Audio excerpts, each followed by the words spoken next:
میں یہاں امی ابو دونوں کو قصوروار سمجھتا ہوں۔ ابو نے اگر ہمارے لیے سمجھوتا کیا بھی تھا تو اس کو نبھاتے بھی۔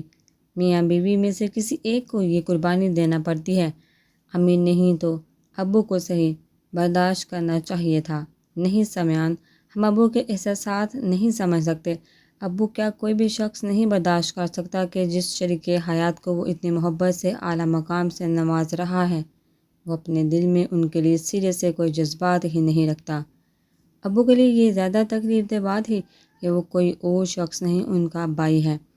جو بھی ہے، میرا نہیں خیال کہ ہمیں اس موضوع پر بات کرنا چاہیے۔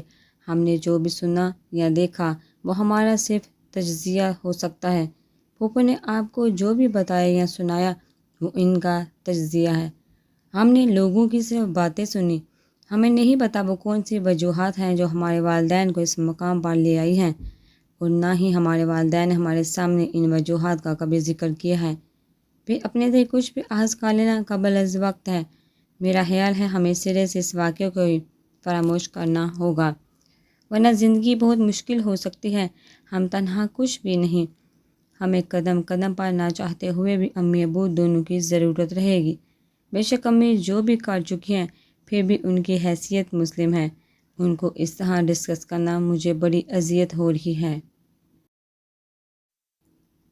عثمان احمد نے خاموشی سے سمیعان احمد کے تاثرات نوٹ کیے تھے اور پیاسگی سے سر ہلا دیا تھا۔ سمیعان احمد سچ ہی تو کہہ رہا تھا، یہ موضوع سوائے اذیت کے اور کچھ نہیں دے سکتا۔ میں پھر بھی ابو سے بات ضرور کروں گا۔ عثمان احمد کا ارادہ مضبوط تھا۔ پلیز عثمان بھائی، ان سب حالات نے ابو کو اندرونی طور پر پہلے ہی بہت توڑ دیا ہے۔ امی کو شاید اس بات سے کوئی فرق نہ پڑے، مگر ابو کو بہت پڑے گا۔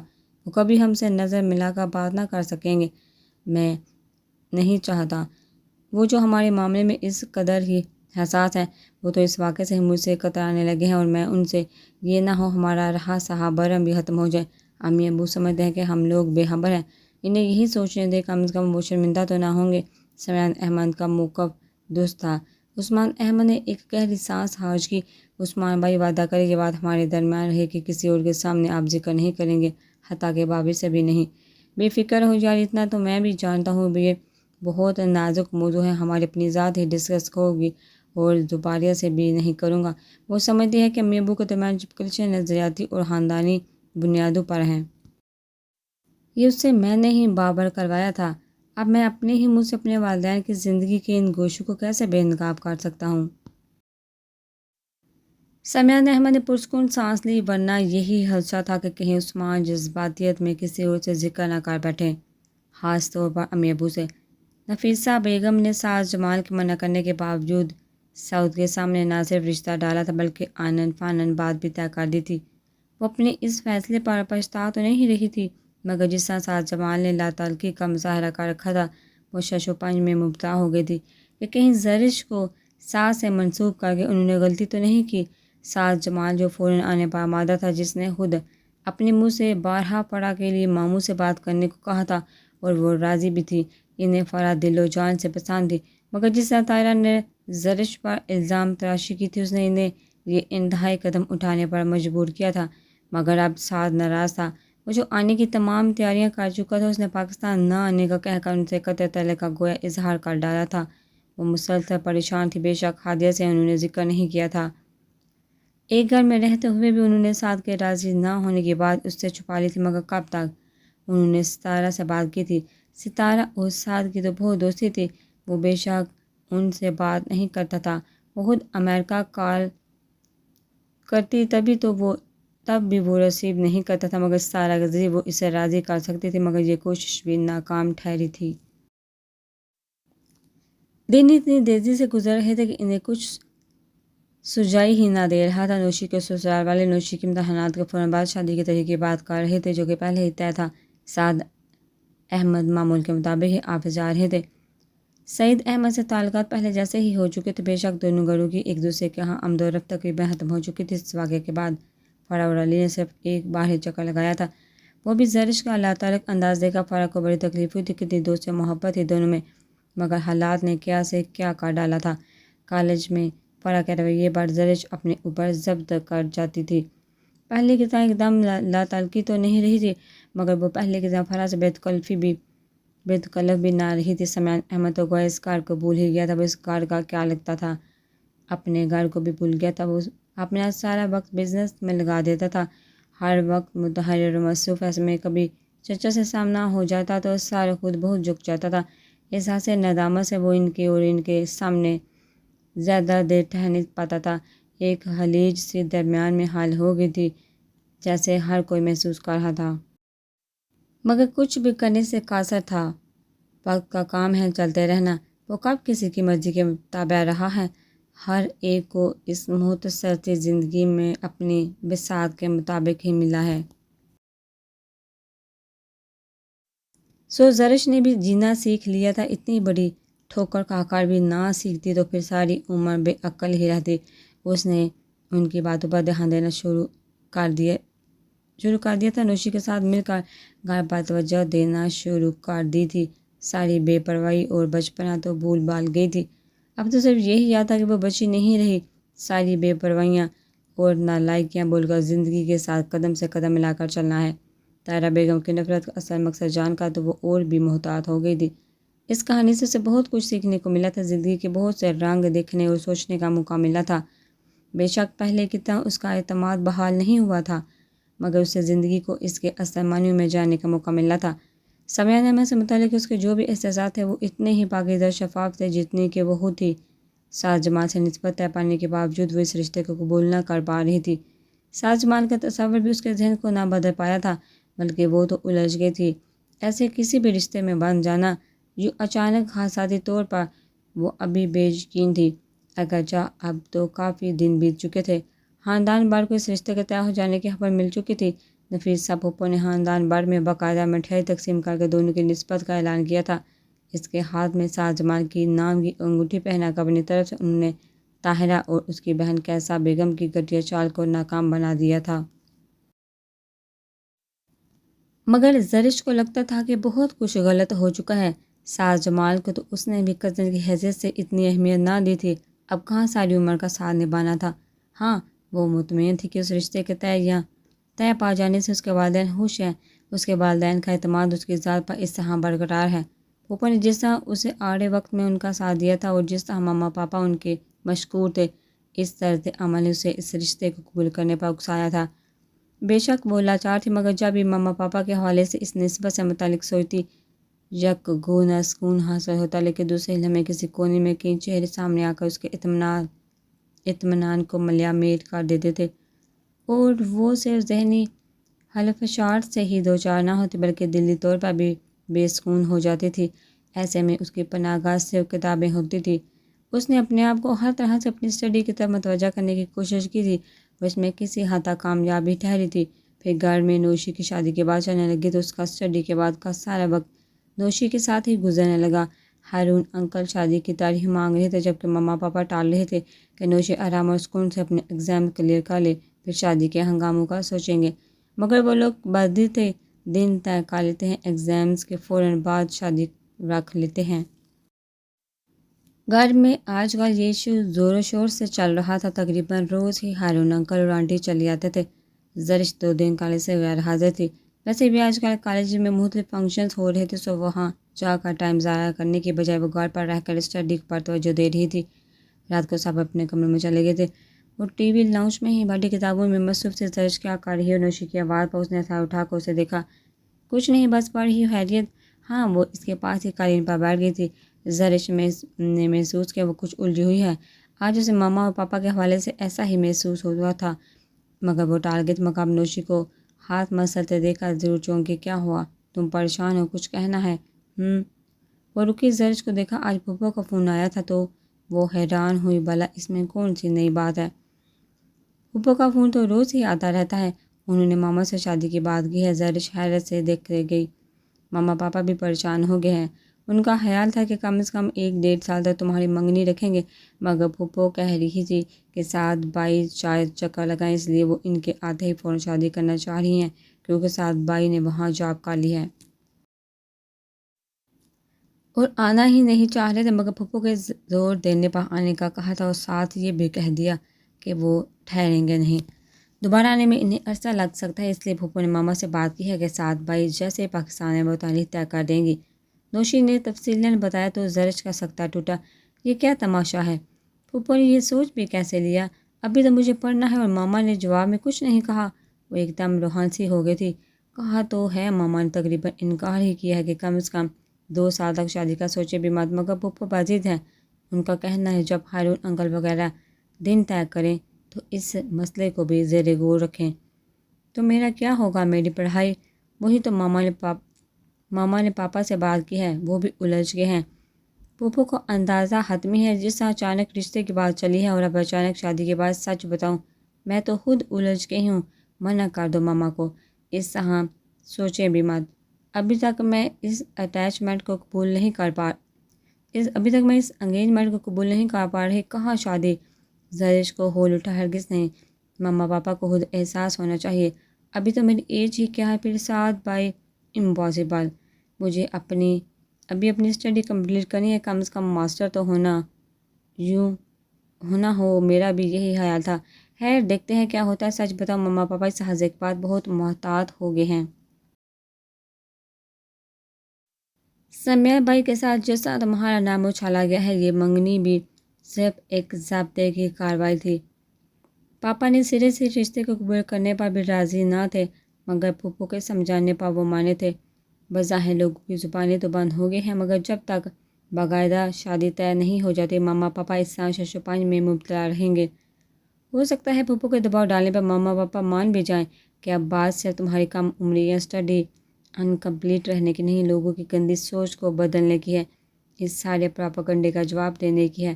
ایک ضابطہ کارروائی سے ثابت کر کے ایک شرعی اور قانونی تعلق جوڑ کر، تو اس میں میرا کیا قصور؟ مجھے کیوں سزا دی جا رہی ہے؟ وہ رو دی تھی۔ زرش پلیز، ابھی تو نہ جانے کیا کچھ سہنا پڑے گا زندگی میں تمہیں۔ یہ سب اس لیے بتا رہی ہوں کہ تم اچھی سے اپنے آپ کو ذہنی طور پر تیار رکھو، تمہیں کوئی ذہنی دھچکا نہ لگے۔ یہ صرف الٹیمیٹم ہے۔ ماما پاپا جس طرح الجھ گئے ہیں، یہ ظاہر کرتا ہے وہ بھی پھوپھو کی سوچ کی کسی حد تک دور سے سمجھ رہے ہیں۔ زرش کچھ نہیں بولی تھی، اس طرح نیر بہاتی رہی۔ نوشی کچھ دیر اس کے پاس بیٹھی اسے تسلی دلاسے دیتی رہی۔ نوشی تو سونے چلی گئی تھی، مگر وہ ساری رات سو نہ سکی تھی۔ اگلے دن کالج جانا تھا۔ دل تو نہیں چاہ رہا تھا، مگر وہ بڑی بس مردگی سے تیار ہوئی تھی۔ کالج میں سارا دن بڑا عجیب گزرا تھا، الجھے ہوئے، اپنے آپ سے لڑتے ہوئے۔ فرض سے کئی بار سامنا ہوا، ہر بار وہ اسے نظر انداز کر کے گزر گئی تھی۔ ایسا تو کب سے چل رہا تھا، مگر فرح کے اسلام دعا کے علاوہ جو بھی بات کرتی تھی وہ جواب ضرور دیتی تھی۔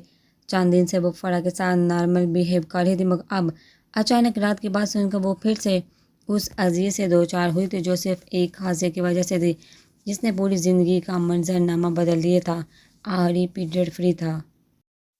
وہ کالج کے لان کے قدر الگ تھلگ کونے میں آ بیٹھی۔ وہ اتنی کنویتیت پسند نہیں تھی، مگر اب دل چاہتا تھا کہ کسی کونے خدرے میں جا چھپے، جہاں سے وہ کسی کو نظر نہ آئے۔ بے قصور ہوتے ہوئے بھی مجرم بن گئی تھی، ماما پاپا کے لیے ایک مسلسل ٹینشن کا سبب۔ زرش فرح اسے ڈھونڈتے سارے کالج کا چکر لگا چکی تھی۔ اسے جہاں بیٹھے دیکھا، وہ اس کے بھرپور لاتعلقی کے باوجود بھی خود کو اس سے کلام کرنے سے نہ روک پائی تھی۔ زرش نے صرف ایک نگاہ کی تھی، دکھ، اذیت، ملال، بے بسی، کیا کچھ نہ تھا ان آنکھوں میں۔ فرح کا دل کٹ سا گیا۔ وہ اس کے قریب ہی گھاس پر بیٹھ گئی۔ پریشان ہو جھجکتے ہوئے سوال کیا گیا تھا۔ زرش نے اپنے سامنے کھلی فائل بند کر دی، مگر بولی نہیں تھی، کسی طرح لاتعلق رہی۔ پلیز زرش، مجھ سے اس طرح بیہیو مت کرو، ہم تو کزن سے بڑھ کر دوست ہی۔ کیا تم مجھے بھی سزا دو گی اس جرم کی جو میں نے کیا ہی نہیں؟ آج سارا دن وہ زرش کے پرملال انداز کا جائزہ لیتے۔ اب تو اندر سے شال ہو چکی تھی، اور جو سزا میں خود جھیل رہی ہوں وہ تلخی سے بھرپور آواز ہی۔ فرح کا دل غم سے پھٹنے کو تھا۔ میں نے تو کبھی زندگی میں غم کی بات کی ہی نہ تھی، مجھے پتہ ہی نہ چل سکا اذیت کسے کہتے ہیں، مگر تمہاری والدہ نے میرے ساتھ جو کر دیا وہ ساری عمر مجھے اذیت کی بھٹی میں جھونک دینے کو کافی ہے۔ ندامت اور شرمندگی ہونے لگتی ہے مجھے خود پر۔ میں کیا تھی، کیا ہو کر رہ گئی ہوں۔ کاش یہ آگاہی جو مجھے اب ملی ہے یہ اس بڑے نقصان سے پہلے مل چکی ہوتی تو اذیت اتنی زیادہ نہ ہوتی۔ اس کے اندر تو غبار بڑھا ہوا تھا، تند و تیز موجوں سے بڑا طوفان تھا جو اسے ضبط کی ہر حد کراس کر جانے کو اکسا رہا تھا۔ زرش پلیز میں تم سے معافی مانگتی ہوں۔ فارا کا بس نہیں چل رہا تھا، اس کے سارے دکھ لے کر اس کے ہونٹوں پر مسکراہٹ سجا دے۔ تمہارے معافی مانگنے سے کیا ہوگا بھلا؟ تمہاری والدہ بھی اکثر اپنے جرم کی تلافی کی کوشش کر لیں، جو کہ قیامت تک ممکن ہے، تب بھی میرے کردار میری ذات پر اچھالا گیا کیچڑ میری پاک دامنی سے کیسے صاف ہوگا؟ زرش کی آنکھوں میں آنسو بہتے چلے گئے تھے۔ زرش سمیع بھائی بہت سنجیدہ ہو گیا۔ کام کام کام، انہوں نے خود کو مشین بنا لی ہے۔ امی سے وہ بات نہیں کرتے، گھر میں تو شاید سنڈے کو ہی نظر آ جائیں تو بڑی بات ہے۔ ہمارا گھر ایک ایک کر کے بکھر رہا ہے، میں کس کس نقصان پر ہوں؟ اس کی آواز رون گئی تھی۔ زرش نے کچھ ہپا نظروں سے اسے دیکھا۔ اس سارے حادثے کے بعد پہلی مرتبہ فرا سمیع کا ذکر اس کے سامنے کر رہی تھی۔ زرش کو اپنے زخم ہرے ہوتے محسوس ہوئے۔ پلیز، اگر تم مجھ سے رابطہ رکھنا چاہتی ہو تو پھر آئندہ بھی میرے سامنے یہ نام مت لینا۔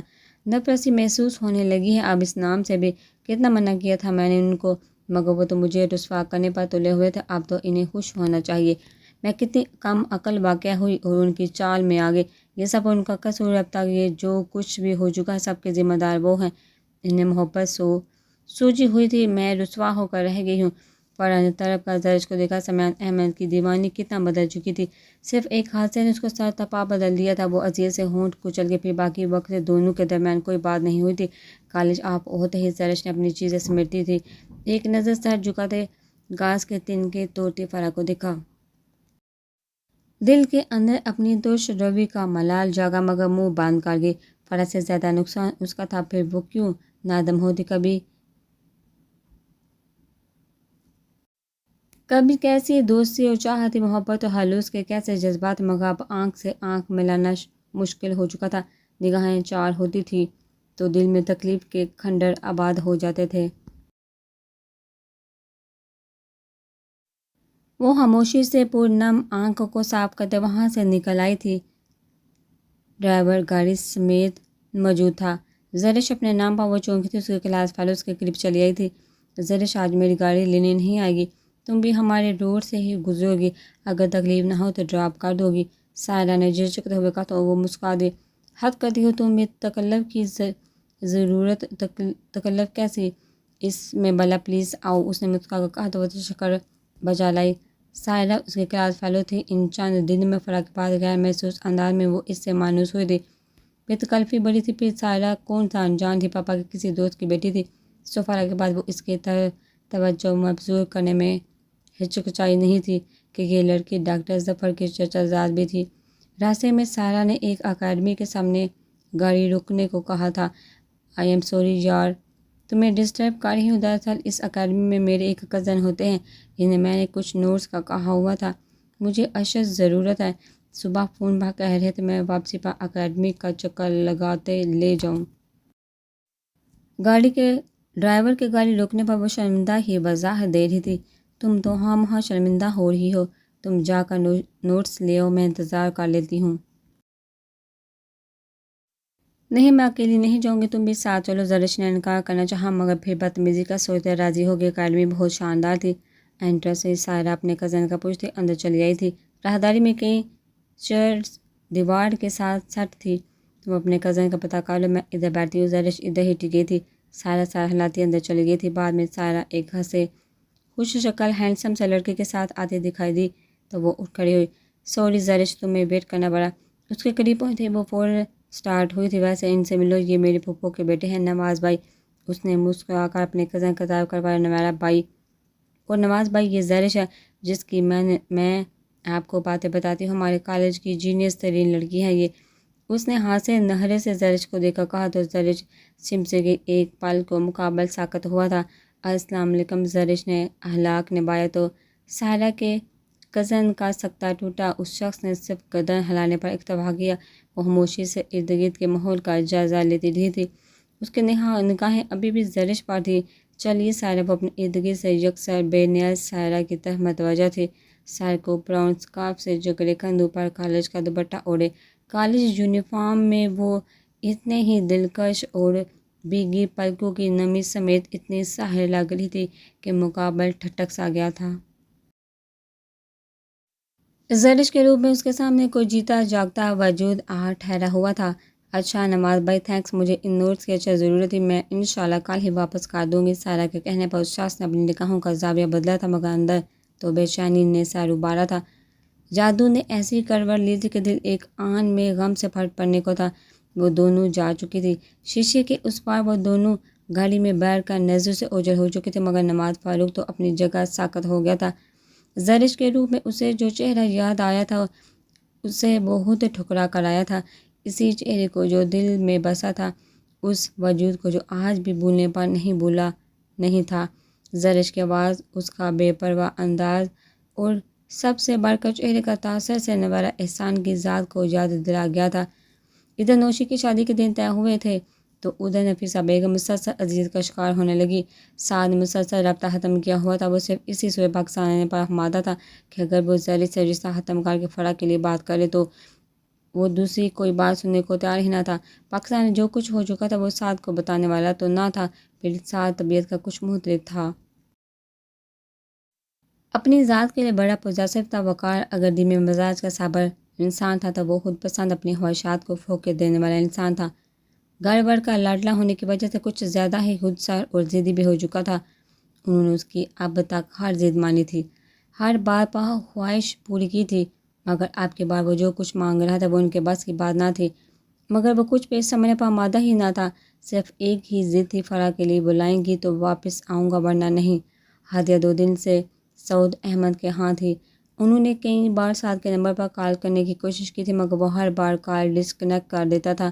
اب کی بار انہوں نے کوشش کی تو کال ریسیو کر لی گئی تھی۔ السلام علیکم، روٹھا ناراضگی سے بڑا لہجہ تھا۔ نفیسہ بیگم کے دل کو کچھ ہوا، مگر ساتھ تسلی بھی کہ وہ بات کرنے پر آمادہ تو ہوا۔ وعلیکم السلام، انہوں نے بہت محبت سے کہا۔ خیریت؟ اکھڑا لہجہ دل تڑپا گیا۔ تم کال ریسیو نہیں کرتے ہو، کرتے بھی ہو تو اتنا اجنبی لہجہ۔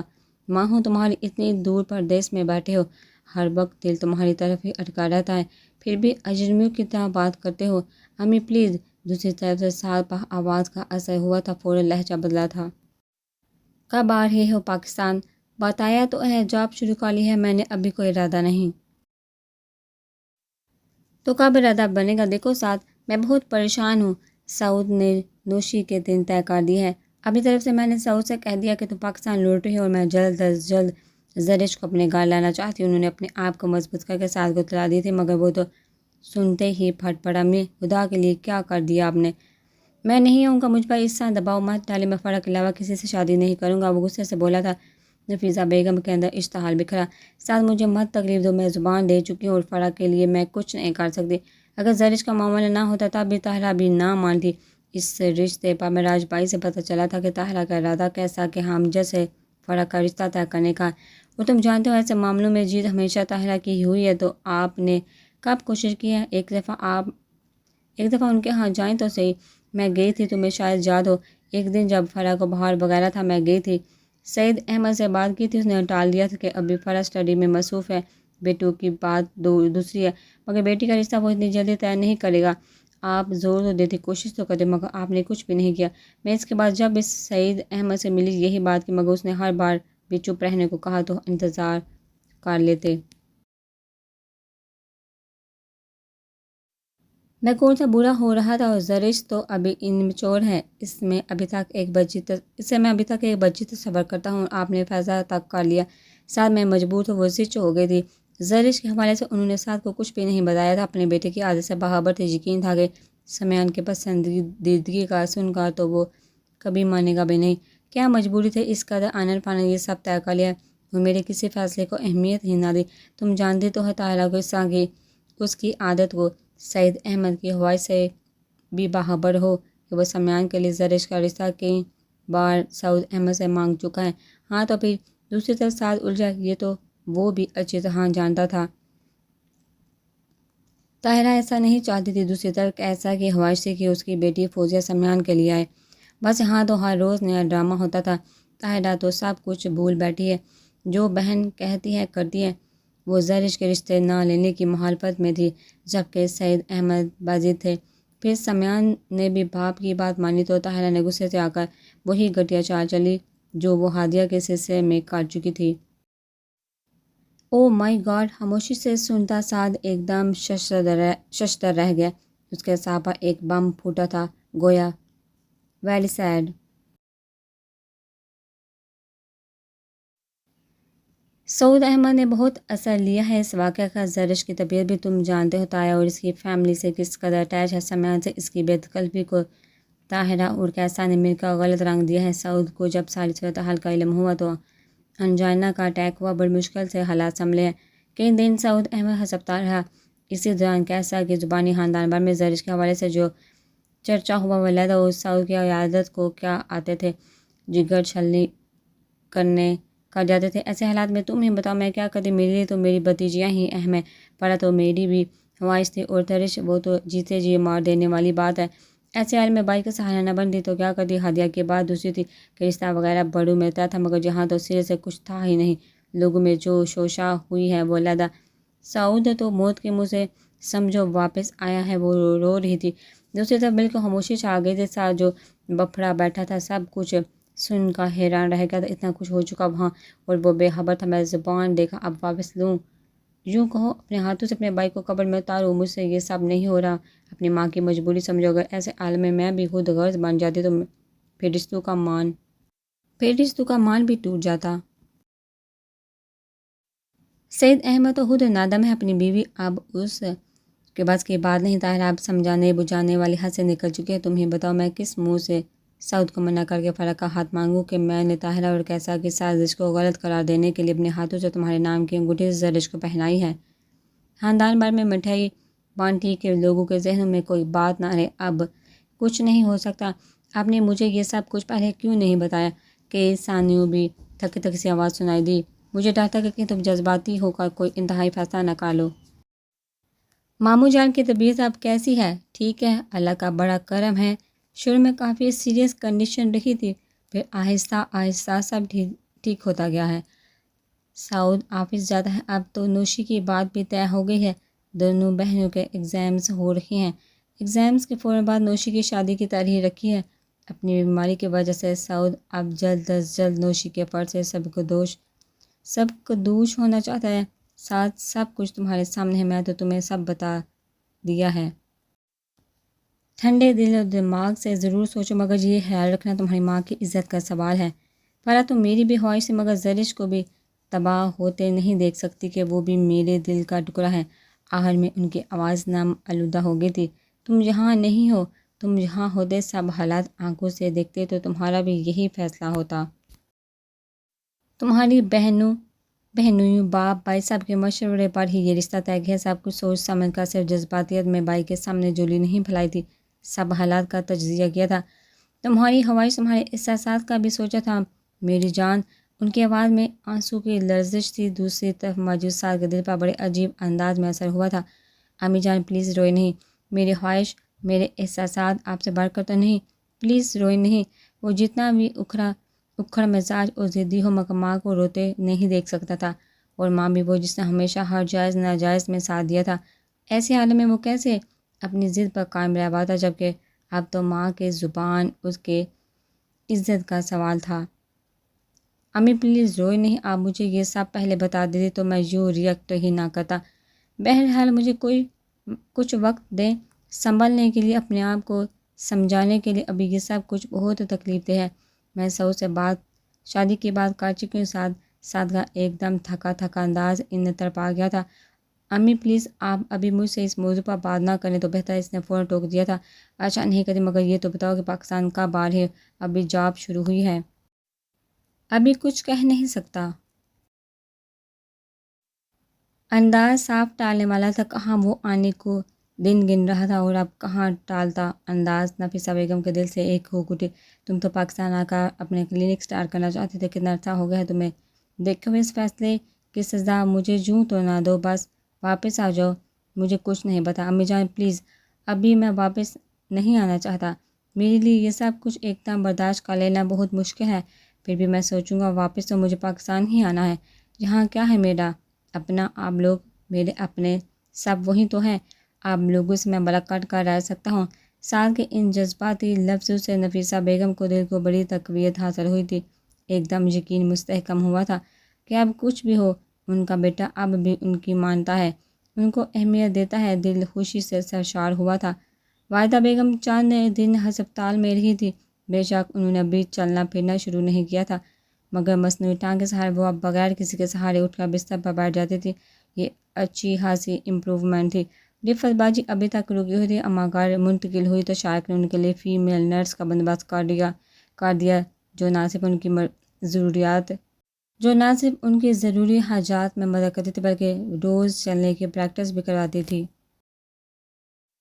پھر رفت باجی اور نویرہ دونوں خود بھی اماں کا بہت خیال رکھتے تھے۔ اماں تو اتنی ساری محبت اور توجہ پا کر دنوں میں تندرست ہو رہی تھی۔ شارق سے ماں نے بے شک ظلم کمایا تھا، مگر وہ ان کے حق میں نویرہ کو اس گھر میں لا کر نیکی ہی کاٹ گیا تھا۔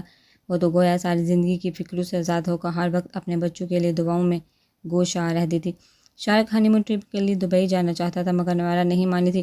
اماں، رفت باجی دونوں نے اسے سمجھایا تھا کہ وہ چلی جائے، مگر ہمیشہ شارق کے سامنے اپنی انا کو جھکا دینے والی نویرہ نے ان کی یہ بات نہیں مانی تھی۔ مجبوراً شارق کو کہیں جانے کا پروگرام ہی کینسل کرنا پڑا تھا۔